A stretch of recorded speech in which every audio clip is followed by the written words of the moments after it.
ও গালতা মন্ডল বাড়ি আসো গো। ও গো বাড়ি আসো। আরে বাবু রাস্তায় দাঁড়ায় ঘাউ ঘাউ করিস কেন? তুই কি বলবি বল।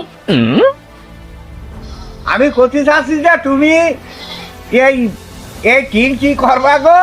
ও টিন কি করবো? আমার মাথায় মারবো? টিন কি করে তুমি জানো না? আমি একটু কম বুঝি তো, এই জন্য তোমার কাছে জিজ্ঞেস করছি। ওই ছেলে ওই যে গোল গোল আমার করলে আব্বা আমি টিন এরম করে মারলি আর মটকা কিনা লাগবে না।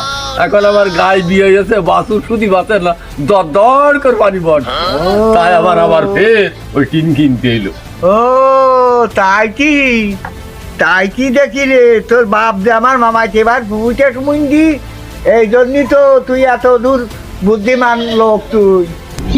আরে বুদ্ধিমান না হয়ে কি করবো? সবারানির এক ছেলে হইতে আমি জেরবার হয়ে গেলাম রে। বলিস কি? তুই দিলাম তোর বাপের জেরবার করেছিস, আমার এই বাড়ার শালা আমার এরাম জেরবার করা শুরু করে দিয়ে। যাক আল্লাহ ওদের ভালো রাখুক, এই জোয়াটুক তুমি যেন করে দেয়ও।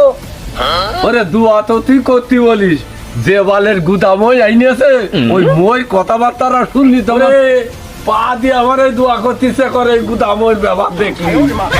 তাহলে আর কি করবি রে বাবু, যা করেছিস ওইটুক থাক ওই পর্যন্ত, ওইটাই ভালো।